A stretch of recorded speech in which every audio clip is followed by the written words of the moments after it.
यह है कि कुलदीप बिश्नोई ने विधायक पद से इस्तीफा दे दिया है। कुलदीप बिश्नोई ने विधायक पद से इस्तीफा दे दिया है। चंडीगढ़ में विधानसभा अध्यक्ष ज्ञानचंद गुप्ता को उन्होंने अपना इस्तीफा सौंपा है और 4 अगस्त यानी कि कल बीजेपी ज्वाइन करेंगे कुलदीप बिश्नोई। दिल्ली बीजेपी मुख्यालय में पार्टी ज्वाइन करेंगे कुलदीप। ये बड़ी जानकारी आपको दे रहे हैं, बड़ी खबर आपको हम बता रहे हैं। रेणुका बिश्नोई भी बीजेपी में शामिल होंगी। कुलदीप बिश्नोई की पत्नी हैं रेणुका बिश्नोई, जो कल कुलदीप के साथ ही बीजेपी में शामिल होंगी। इस वक्त की बड़ी जानकारी आपको हम दे रहे हैं, बड़ी खबर आपको हम बता रहे हैं। कल बीजेपी ज्वाइन करूंगा, यह भी कहा उन्होंने। इसके साथ ही उन्होंने कहा कि सीएम मनोहर लाल भी उस दौरान मौजूद रहेंगे। मेरे साथ 7 पूर्व एमएलए भी जल्द बीजेपी में जाएंगे। कांग्रेस अब राजीव और इंदिरा गांधी वाली पार्टी नहीं रही है। सीएम मनोहर लाल की कार्यशैली से मैं बहुत ज्यादा प्रभावित हूं। मैंने हुड्डा जी की चुनौती को स्वीकार किया है और अब हुड्डा जी को मेरी चुनौती स्वीकार करनी चाहिए। अब आदमपुर से चुनाव लड़कर दिखाएं हुड्डा, ये कुलदीप बिश्नोई की ओर से इस दौरान कहा गया। कुलदीप बिश्नोई ने भूपेंद्र सिंह हुड्डा को खुली चुनौती दी है।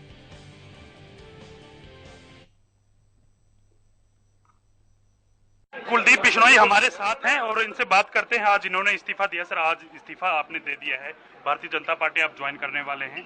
क्या वजह रही जो आप कांग्रेस छोड़कर भारतीय जनता पार्टी जा रहे हैं? देखिए, वजहें तो बहुत हैं, लेकिन मैं ये कहना चाहूंगा कि सबसे बड़ी बात कि मैं माननीय आदरणीय नरेंद्र मोदी जी की कार्यशैली से प्रभावित होकर और हरियाणा में माननीय मनोहर लाल खट्टर जी की कार्यशैली से प्रभावित होकर मैं बीजेपी को विधिवत रूप से कल ज्वाइन करूंगा।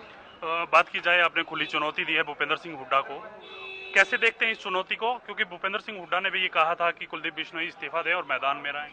हाँ, बिल्कुल, उन्होंने मुझे चैलेंज किया था, मैंने उनका चैलेंज एक्सेप्ट किया और अब मैं प्रेस के माध्यम से भूपेंद्र सिंह हुड्डा को चैलेंज करता हूं कि अगर आप में दम है तो आदमपुर हल्के मेरे बेटे के खिलाफ चुनाव लड़के दिखाएं। और इसके अलावा अगर बात की जाए तो कितनी मुश्किल आपके लिए आदमपुर की जो राह है वो नजर आ रही है? क्योंकि लगातार भूपेंद्र सिंह हुड्डा ये कह रहे हैं कि उनके लिए राह भी मुश्किल है और कहीं ना कहीं जिस प्रकार से उन्होंने अपने क्षेत्र के लोगों के साथ दगा किया है, पार्टी के साथ दगा किया है, पार्टी के पीठ में खंजर घोंपने का आरोप आप तक लगाए। आज तो आपको मेरे चेहरे पे कहीं घबराहट दिख रही है कि आदमपुर हल्के में कोई चीज है, तो मैं तो खुला चैलेंज कर रहा हूँ कि आदमपुर हल्का ऐसे कि जनता के दिलों में हम राज करते हैं, हमारे दिलों में आदमपुर की जनता राज करती है। और जहां तक गद्दारी की बात है, गद्दार वो होता है जो छुप के वोट खिलाफ देता है।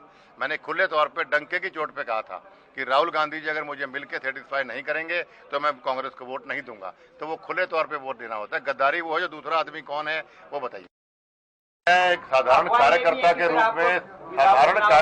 रूप में भारतीय जनता पार्टी ज्वाइन कर रहा हूं और मुझे उम्मीद है कि मेरे सभी कार्यकर्ताओं को, चाहे वो हरियाणा के हैं चाहे वो राजस्थान के हैं या पार्ट्स ऑफ पंजाब है, हमें पूरा सम्मान दिया जाए। चुनाव आदमपुर से कौन लड़ेगा इसका फैसला भारतीय जनता पार्टी करेगी, और लेकिन आदमपुर हल्के के लोगों की और मेरी इच्छा भव्य बिश्नोई को चुनाव लड़ने की अवश्य है, लेकिन फैसला जो पार्टी करेगी उसका सम्मान करूंगा। नाराजगी तो काफी पहले से थी मेरी, लेकिन उस आग में घी डालने की बात वो रही। लेकिन जैसे मैंने पहले कहा कि कांग्रेस पार्टी जो आइडियोलॉजी थी उससे भटक गई है और जो इंदिरा जी और राजीव जी की कांग्रेस थी वो नहीं रही है। ये चाटुकारों की पार्टी रह गई है। ऐसे लोग पार्टी चला रहे हैं जिन्होंने या तो चुनाव लड़े नहीं या 30-30 साल पहले चुनाव कभी जीते हों।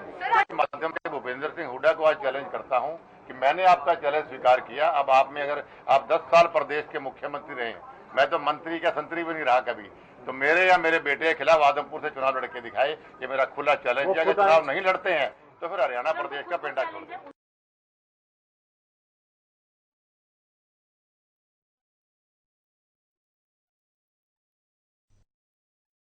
फिलहाल हमारे साथ हरियाणा कांग्रेस के अध्यक्ष उदयभान जी मौजूद हैं। उदयभान जी, बहुत स्वागत है आपका हरियाणा न्यूज पर। धन्यवाद। उदयभान जी, कुलदीप बिश्नोई को आपने सुना और उनका यह कहना है कि भूपेंद्र सिंह हुड्डा की जो चुनौती है मैंने उसको स्वीकार कर लिया है, लेकिन अब दम है तो भूपेंद्र सिंह हुड्डा मेरे बेटे के खिलाफ आदमपुर से चुनाव लड़कर दिखाएं। आप कैसे देख रहे हैं उनकी इस चुनौती को? हमें खुशी है कि इनकी अंतरात्मा कुछ जागी है जी। और हमने उसी समय कहा था कि इनमें जरा भी नैतिकता बची है और इनके अंतरात्मा सही है, तो इनको करके दोबारा से मैंडेट लेना चाहिए जी। जो इन्होंने कांग्रेस पार्टी की पीठ में छुरा घोंपने का काम किया, जो आदमपुर की जनता के साथ विश्वासघात करने का काम किया है जी। तो उससे तभी इनको हो सकता है कि ये रिजाइन दें और दोबारा से जनता का मैंडेट लें। अभी राष्ट्रपति के चुनाव में भी इन्होंने बीजेपी को वोट दिया। पहले तो ये कहते थे कि कांग्रेस मेरी माँ है मैं जन्मजात कांग्रेसी हूँ। कांग्रेस के खिलाफ दो दो बार धोखा देने के बाद और फिर ये आज इनके अंतरात्मा जगी और ये रिजाइन दे रहे हैं जी। तो इनका स्वागत है और कांग्रेस पार्टी मजबूती के साथ चुनाव में इनको हराएगी और आदमपुर में आकर के चुनाव लड़ेगी। लेकिन कुलदीप बिश्नोई का यह कहना है कि कांग्रेस पार्टी अब पहले जैसी पार्टी नहीं रही है। राजीव गांधी, इंदिरा गांधी के समय की कांग्रेस पार्टी अब नहीं रह गई है और इसी वजह से उनको मजबूर होना पड़ा पाला बदलने के लिए। ये कुलदीप बिश्नोई भी जी। अब वो बात नहीं रही जो चौधरी भजनलाल जी के समय में थी। चौधरी भजनलाल जी के नाम को इन्होंने बहुत भुना लिया, उनके मान सम्मान को इन्होंने गिराने का काम किया है। इनकी अपनी उपलब्धि क्या रही है? कभी इन्होंने विधानसभा में आदमपुर की आवाज नहीं उठाई, कभी इन्होंने सड़क पर लड़ाई नहीं लड़ी, कभी ये आधे टाइम तो ये विदेशों में घूमते हैं, टेलीफोन इनका कभी मिलता नहीं, ये जनता के कभी नेता बन नहीं सके, ये सिर्फ ट्विटर तक और ये मीडिया तक कभी कभी जो बात करते हैं वहीं तक सीमित है और इनको चुनाव में अपना पता लग जाएगा। लेकिन उदय भान जी, कांग्रेस के शीर्ष नेतृत्व ने जो भरोसा आपके ऊपर जताया और उम्मीद की जा रही थी कि आप पार्टी को एकजुट करने की पूरी कोशिश करेंगे और इसमें काफी हद तक आप कामयाब हो भी पाएंगे, लेकिन अभी भी कहीं ना कहीं पार्टी एकजुट नजर नहीं आ रही है। चिंतन शिविर होता है, वहां पर तमाम बड़े नेता नहीं पहुंचते हैं और अभी भी पार्टी से बड़े नेताओं का जाना, पार्टी को छोड़ना, वो बदस्तूर जारी है। आपको लगता है कि हरियाणा कांग्रेस के लिए चिंता का विषय है? जी, पार्टी एकदम एकजुट है, पार्टी पूरी तरह से मजबूत है जी और इनसे कोई फर्क नहीं पड़ता। जो आप बात कर रहे हो जी, इनको तो बुलाया नहीं गया था, चिंतन शिविर में इनको आमंत्रित ही नहीं किया गया। और जहां तक जो दूसरे नेताओं की बात करते हैं, ऐसा कोई भी प्रोग्राम नहीं होता किसी भी पार्टी का जहां 100% लोगों की हाजिरी हो। जहां तक रणदीप सुरजेवाला जी का था, वो अमेरिका में गए हुए थे। बहन जी शैलजा जी का फोन आया मेरे पास सुबह कि मुझे कोई बहुत जरूरी काम है तो मैं आ नहीं पाऊंगी, मेरी तरफ से जो ना आप रिग्रेट फील कर देना, तो वो उनको बता दिया। जो रामकिशन जी की बात कर रहे हैं, उनकी पत्नी एमएलए है, वो आई हुई थी, उनको फीवर था, बुखार था। तो ये अननेसेसरी जो है ना बातें चलती हैं। करण चौधरी को कहा था, उन्होंने अपने कोई हल्के में प्रोग्राम दे रखे थे, उन्होंने किसी ने कोई कांग्रेस पार्टी के संदर्भ में कोई बात कही है? और जहां तक है, ये तो पहले से ही कांग्रेस के खिलाफ, ये तो अपने एक तरह से ये तो व्यापारी आदमी है। ये तो पहले बीजेपी से पहले हाथ मिला चुके थे, बीएसपी से ये हाथ मिला चुके और पता नहीं कौन कौन सी पार्टी से हाथ मिला चुके और ये कहते हैं मैं तो जन्मजात कांग्रेसी हूँ। ये जन्मजात कांग्रेसी कभी थे ही नहीं, ये तो सभी जगह परकम्मा लगा करके आए हुए हैं। अब ये पहुंचे दोबारा, कोई डील हुई है इनकी, तभी राज्यसभा चुनाव में वो पता लग जाएगी, जनता के सामने आ जाएगा। ये मेरे बारे में कहते हैं, मेरे बारे में क्या कहते हैं, ये क्या कहेंगे? इनको क्या तकलीफ हुई? जो मुझे हाईकमान ने मुझे बनाया कोई प्रदेश अध्यक्ष, तो इनके क्यों पेट में दर्द हुआ? था हाईकमान का फैसला था। ये भी तो सब ये CWC में इनको स्पेशल इनवाइट दी बनाया था, इनको मान सम्मान इज्जत दी थी। इनको कोई तकलीफ थी तो उनसे हाईकमान से बात करते। मेरे खिलाफ ये अनर्गल बयान देते रहे, मैंने एक शब्द भी नहीं बोला था जब तक इन्होंने पार्टी के साथ गद्दारी नहीं की थी। उसके बाद में मैं इनके बारे में बोला। तो ये जो है ना, कभी पार्टी के ये पार्टी से इनका कभी रहा नहीं है, स्वार्थ के आदमी है, स्वार्थ की राजनीति करने वाले आदमी है। देखिए उदय भान जी, ये तो आपको मानना पड़ेगा ना कि देखिए, ये बात आप कहें या ना कहें, क्योंकि कल हमने सुना आप ये कह रहे थे कि इनके जाने से तो उल्टा पार्टी को फायदा होगा, नुकसान नहीं होगा। लेकिन ये तो आपको मानना पड़ेगा कि देखिए दिग्गज नेता तो हैं और ज्यादा नहीं तो आदमपुर में तो अच्छा खासा प्रभाव उनका माना जाता है। हिसार लोकसभा की बात करें, वहां भी उनका अच्छा खासा प्रभाव माना जाता है। हालांकि वो बात अलग है कि उनके बेटे वहां से चुनाव हार गए थे, लेकिन फिर भी नुकसान तो है कहीं ना कहीं, थोड़ा ही है लेकिन नुकसान तो होगा, इतना तो आप मानेंगे?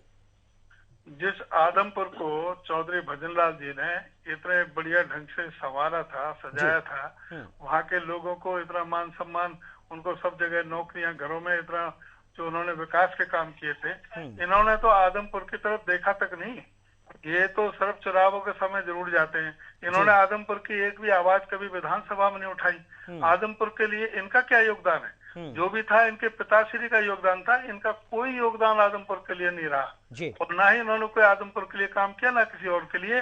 और कितने कद्दावर नेता, इससे पता लगता है कि भाई हिसार पार्लियामेंट हल्के में जो इनका अपना असेंबली सेगमेंट आदमपुर से पहली बार जो है आदमपुर से भी ये अपने बेटे को जीत नहीं दिला सके, वहां भी बुरी तरह से हारे थे। तो जहां पर कोई सोच भी नहीं सकता था जी। आदमपुर तो इनका इतना, आदमपुर की जनता ने तो इतना मान सम्मान दिया इनके सारे परिवार को, लेकिन ये उनकी भी साख को धूमिल कर रहे हैं। ठीक है सर, आखिरी सवाल है मेरा आपसे। जो चुनौती दी गई है कुलदीप बिश्नोई की ओर से, कुलदीप बिश्नोई कह रहे हैं कि मैंने तो हुड्डा की चुनौती को स्वीकार कर लिया, लेकिन क्या हुड्डा मेरी चुनौती को स्वीकार करेंगे? वो लड़ेंगे चुनाव मेरे बेटे के खिलाफ? हुड्डा साहब ने क्या चुनौती देनी है? हमारा इसके एक असाधारण कार्यकर्ता भी इनके मुकाबले लड़ेगा और वो चुनाव जीतेगा, इनको हराएंगे इलेक्शन में। चलिए, हुड्डा साहब तो विपक्ष के नेता हैं, जीते हुए हैं, वो क्यों लड़ेंगे वहां जाके? वहीं के हम ऐसा काम क्यों करेंगे कि जो एक सीट और फिर खाली हो, एक सीट और खाली करनी पड़े? हम वहीं पर लड़ाएंगे और इनको वहीं हराएंगे। चलिए, बहुत शुक्रिया सर हमारे साथ जुड़ने के लिए, बातचीत करने के लिए, समय निकालने के लिए। तो ये थे हमारे साथ हरियाणा कांग्रेस के चीफ, हरियाणा कांग्रेस के प्रदेश अध्यक्ष उदय भान जी, और उनका यह कहना है कि कुलदीप बिश्नोई के पार्टी छोड़ने से किसी तरह का कोई फर्क हमें नहीं पड़ेगा, बल्कि उल्टा कांग्रेस पार्टी को फायदा होने वाला है। और कुलदीप बिश्नोई पाला बदलने के लिए जाने जाते हैं, और आदमपुर विधानसभा में भी उन्होंने कोई ऐसा कोई बढ़िया काम नहीं किया है जिससे कि वहां की जनता उनको समर्थन देगी, इस बात का दावा भी वो यहां कर रहे थे।